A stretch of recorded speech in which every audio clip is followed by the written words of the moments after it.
Nag-iinit ang presensya ng Panginoon. Amen. Ako nga po pala si Cel. Ako po ang dating makasalanan. Pero binago po ako ni Kristo. Kasi mahirap pong tumayo dito, tapos nagtataka kayo, ba't ang dami tapo ng babae na to? Diba? Kasi, sabi nga sa Bible, no one is righteous, not even one.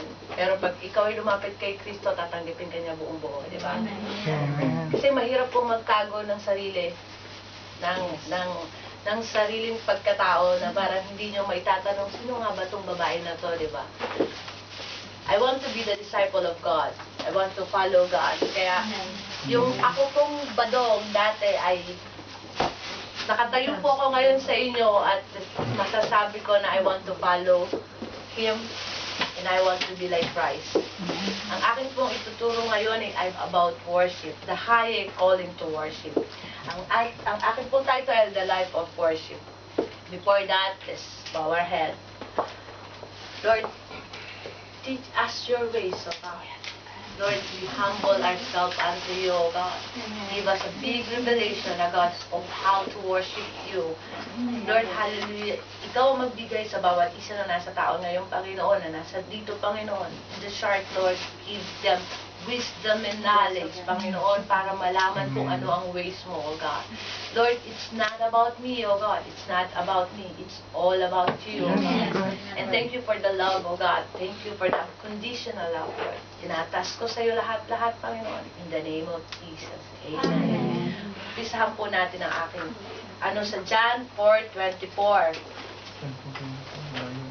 Wala po. Sabi po dito, God is a spirit and they that the spirit, He must worship Him in spirit and in truth. Worship in spirit and in truth is more than an outward expression of worship. Di ba po, nagbabasa tayo ng Bible. Makikita natin sa Bible, lalo na sa buong Psalm. So, Psalm 150, Psalm 95, Psalm 141. Makikita natin dito how to worship a God. Praising, music, and dancing, singing, making a joyful noise, kneeling, praying, and lifting hands. Sabi doon na sa Psalm 96:8, give unto the Lord the glory due unto His name. Bring an offering. Di ba makikita natin dito? Kapart yun ng worship. But, all of this can be done without worshiping. Worship is more than singing, praying, and kneeling, praising, and etc. Sabi dito, true worship must be the outward expression of our love for God. Worship must come from a pure heart, overflowing with love for the Lord. It must be agape love. Di ba pinag-aralan po natin agape love? Yung mahal kita kasi mahal kita. Hindi yung mahal kita dahil mahal mo ko. Di ba? His love for us is always begin with the desire of our heart. We must desire God above everything else. Ang worship ay ang puso ng bawat nananampalataya sa Kanya. Ang bawat Kristiyano ay meron dapat desires to be like Christ in holiness and to seek after Him. Sabi sa Matthew 20, sabi po dito, di ba? Basahin po natin. For I tell you that unless your righteousness surpasses that of all the Pharisees and the teachers of the law, you will certainly not enter the kingdom of heaven.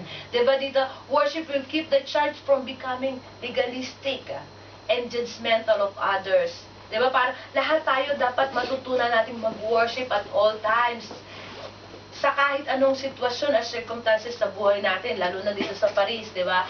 Napakahirap ng buhay natin dito, lalo na pag wala tayong pamilya. Blessed ako, napaka-blessed ko kasi nandito ang mga magulang ko, nandito yung pamilya ko. Pero, what if kung mag-isa ka lang? Di ba? Kung alam mo yun yung may matatawag ka na kaibigan, pero hindi mo kadugo. Useless din, di ba? Parang iiwanan ka din yan pag wala na. Di ba gano'n ang tao eh? Gano'n ang mga tao, di ba? Parang, pero pag nasa worship ka pala kay God, wala yun eh. Wala yung masasabi mo na buo ako, na I am cool. Kasi natututo tayo mag-worship eh. Yun yung worship na sinasabi. Dapat meron din tayong passion. Gaano nga ba tayo ka-excited to seek after the Lord? Sabi sa Jeremiah You will seek me and find me when you seek me with all your heart. Amen. Pag ang isang Kristiyano ay walang excitement to see our God, magiging mistula lang tayong palamuti at katisuran sa iba. The church that attract people to Christ filled with passion for Christ. Di ba lagi natin sinasabi, let us win one more soul for Jesus. Amen. Pero if you don't know how to worship our God, isa ka lang palamuti na nakaupo dyan. Isa ka lang na parang, umupo ka lang dyan na para obligasyon mo lang pumunta tuwing Sunday. Pag hindi mo alam ang worship. A fruitful Christian is a person filled with the joy of the Lord, Amen. expressed through continuous praise and thanksgiving. Makukumpara natin to sa lahat sa isang excitement of a love relationship. Di ba lahat naman tayo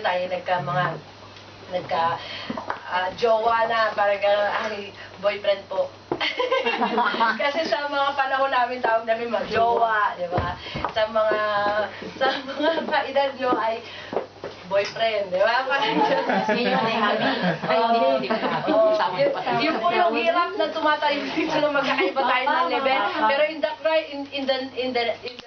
pag nasa heaven na tayo, lahat tayo pantay-pantay, walang matanda, walang ano. Pero dito, di ba, parang, di ba, magkukumpara natin tong excitement pag meron na tayong karelasyon. Yung nararamdaman nating excitement, di ba? Lalo na pagkasama natin yung mga, alam ko naman, lahat tayo, kahit sila tito, nagkaano na din, di ba? Di ba? Nasa 1960s sila, di ba? Mas mahirap pa nga sa kanila yung sitwasyon nila dati. Yung parang, alam mo yung stricto, tayo kasi ngayon wala na para, alis ako mag-date ako ganon. Yung parang sa kanila, parang talagang, alam mo, yun yung kukumpara natin, yung respeto nung araw, tapos yung respeto ngayon na para, malaki na talaga ang pinagbabago ng mundo, di ba? Yun yung excitement, di ba? Mas exciting sa kanila Tayo kasi, di ba, parang pwede tayo magpalit ng jowa kahit ano, di ba? Para sa kanila talagang once lang Tapos pag nag-jowa sila, talagang, alam mo yun, yung nakaka-excite sila talagang, pag nagkita sila once in a blue moon lang, di ba? Tayo, pwede kita tayo, araw-araw, parang gano'n. Sila talagang, di ba, kailangan nilang, lalo na pag stricto yung nanay at tatay mo, talagang tatakas at tatakas. Ganon yung excitement. Yung ganun yung sinasabi ko sa inyong excitement na napaka-espesyal nung pagsasama nyo kasi magkasama kayong dalawa. Ganyan ang sinasabi ni Lord, maging excitement kayo sa Kanya. Ganyan yung ka-exciting dapat kayo sa Kanya. Yung, di ba, yung parang masasabi natin na pagkasama natin yung mahal natin, talaga namang ikaw ay kilig na kilig, di ba? Parang alam mo yun, lalo na pag may mga bago-bagong relasyon, mga 1 buwan pa lang, 2 buwan pa lang, talaga nakakakilig. Pero pag mga tagal-tagal na, hindi na nakakakilig. Yun ang sinasabi ko sa inyo, pag ikayo ay umibig kay God, pag nag-worship kayo kay Lord, yung hindi lang pang 1 buwan, hindi lang pang 2 buwan, di ba? Panghabang buhay. Diba? At ang being together ito yung nagbibigay para maging special ang relasyon Diba? Worship is born out of our relationship with the Lord. Christ must be the center of our life. Diba pinagdasal din ni Paul yan sa mga taga-Epeso na lahat sana na naman nananampalataya kay Kristo ay dapat dwell in their heart. Sabi yan sa Epeso 3:17, so that Christ may dwell in your heart through faith. And I pray that you being rooted and established in love. Christ dwelling in our heart. Ang mensahe ay ibigay ang puso kay Kristo. Sabi sa Revelation 3:20, ang relationship natin kay Christ, di ba sabi dito, here I am, I stand the door and knock. If anyone hear my voice and open the door, I will come in and eat with the person and they with me. Ang relationship natin kay Christ ay depende kung paano natin i-desire siya sa puso natin. Kung ano nga ba ang relasyon natin sa Kanya. Diba? Sabi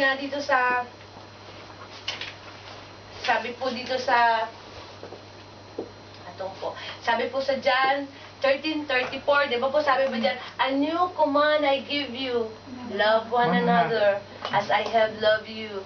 So you must love one another. By this, everyone will know that you are my disciple if you love one another. Amen. Diba? Kung tayo ay nasa badong pa, kahirap talagang magmahal ng iba. Diba? Parang gano'n. Hindi ko sinasabing sana ang dalawang puso nyo. Iba yung baka yung iniisip nyo, ha? Hindi yung kanta na sana ang dalawang puso mo. Ibig sabihin ni Lord, mahalin mo ang kapwa mo. Hindi ka, kahit hindi ka ibig. Yung, like, yung tatatawa nga ako, diba, nung last Sunday, ang topic ko ay ayoko nang humiling kay God. Yung para ayoko nang mag-pray na, kasi pag humiling ako ng love kay God, Lord, give me love, give me more love. Bibigay talaga sa akin ni Lord yung hindi ka ibig-ibig. Talaga ipapasok sa buhay natin yun. No? Para, doon pala tayo natututo sa mga tao na sa paligid natin na hindi talaga kamahal-mahal. Na ibig, kung nasa badong tayo, ang term nila doon ay kasuklam-suklam. Pero sa term natin ngayon ay kaibig-ibig naman talaga. Diba? Ang relasyon natin sa Kanya, sabi sa Bible, dapat we need to be concerned about the way we will enter into heaven. At isang paraan sa paghahanda for eternity ay lagi tayong mamuhay at ipamuhay ang place of worship. The reward of the worshipper ay ang joy of glorifying the Lord.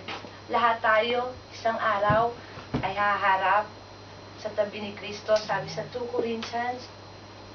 For we must all appear before the judgment seat of Christ, so that each of us may receive what is due for us. These things done while in the body, whether good or bad. Diba?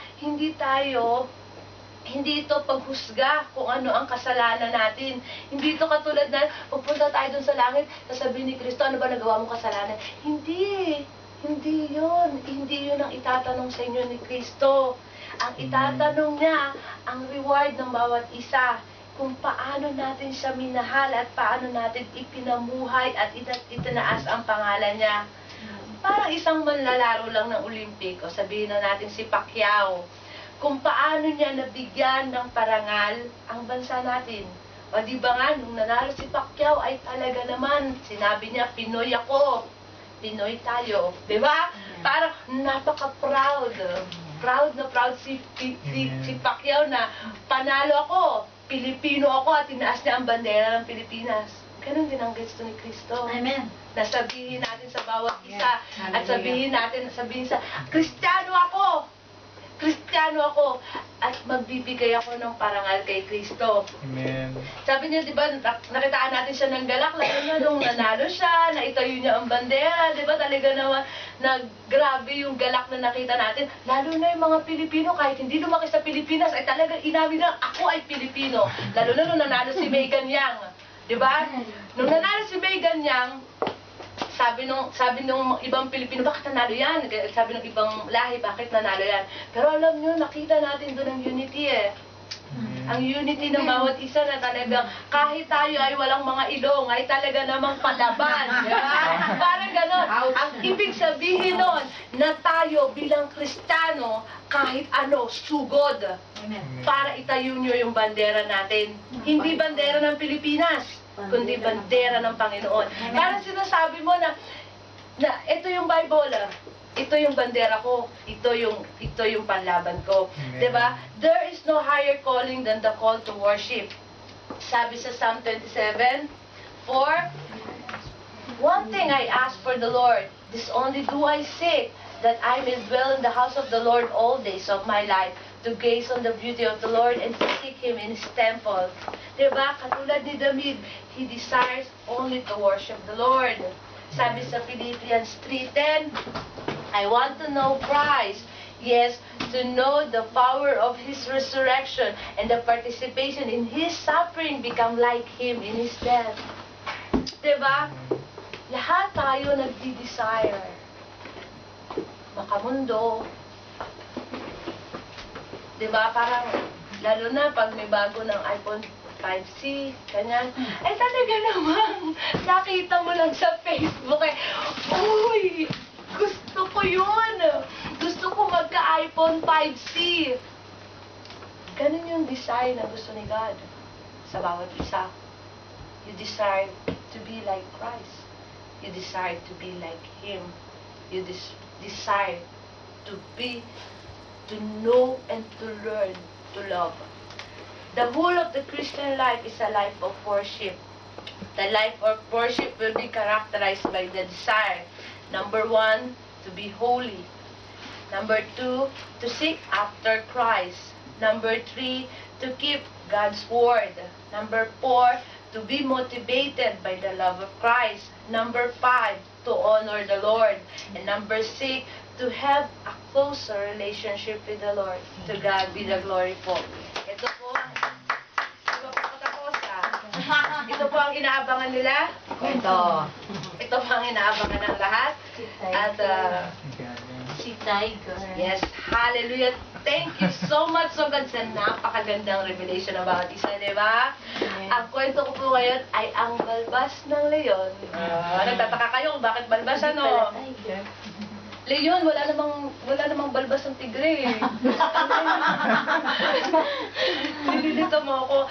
Ang balbas ng leon, may isang misis na ang pangalan niya ay si Ising, na may asawang sundalo. Noong nagkagera at nakasurvive ang asawa niya, ngunit pag-uwi sa kanila na, ay malaki na ang pinagbago nito. Magagalitin at panasigaw, pati mga kapitbahay nila ay napansin ang pagbabago ng kanyang asawa. Kaya pinayuhan nila si Ising na pumunta sa isang albularyo. Ngunit sabi ni Ising, ayoko. Ngunit isang araw, di niya matiis ang pagmamalupit ng kanyang asawa. Kaya napilitan siyang lumapit sa albularyo. Sinabi niya sa lahat sa albularyo, lahat ng problema niya, at humingi siya ng gayuma para sa asawa niya. Ang sabi ng albularyo, sige, bumalik ka pagkalipas ng 3 araw. Ganon ang ginawa ni Ising. Bumalik siya pagkalipas ng 3 araw. Sabi ng albularyo, gawa na ang pinapagawa mo. Pero may isang kulang. Sabi niya ganon. Nagtanong si Ising, ano po ang kulang? Kailangan ko na, sabi nung albularyo, kailangan ko ng balbas ng leon. Sabi niya ganon. Nagulat si Ising, imposible naman po yung pinapakuha mo.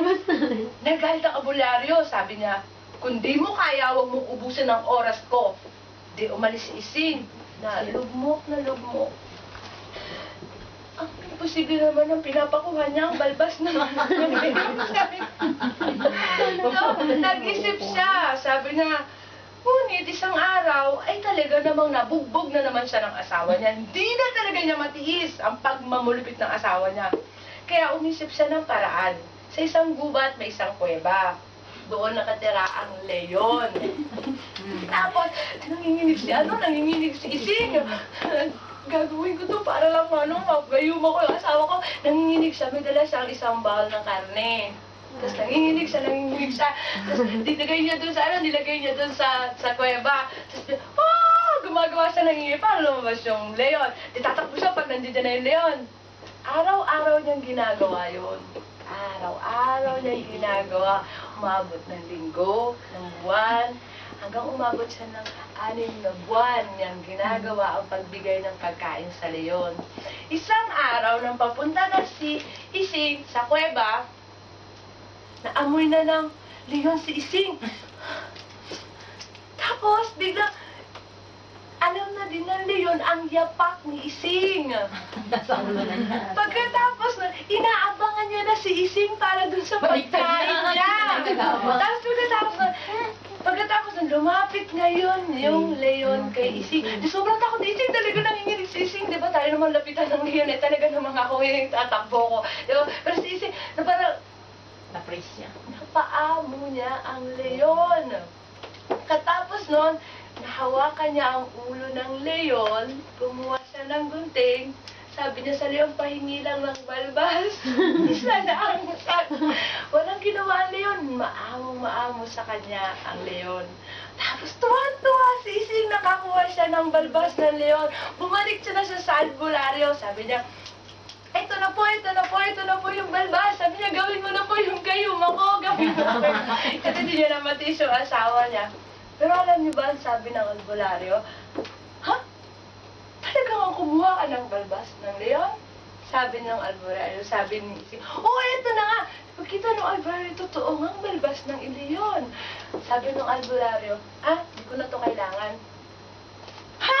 Pagkatapos kong maghintay ng 6 na buwan, tapos sasabihin mo sa akin na hindi mo na kailangan itong balbas ng leon? Sabi ng albularyo, dahil nasa iyo na yung kasagutan, ang leon nga napaamo mo, ang asawa mo pa kaya. Ang moral lesson, if we really desire to know our God, we need to be patient and learn to love, to know our Christ deeper. Kailangan pagtiyagaan, paghirapan, at pag-aralan kung paano natin kilalanin si Kristo. We need to desire with our heart how we truly wants to adore Him with our heart. Kantahin po natin, I adore you.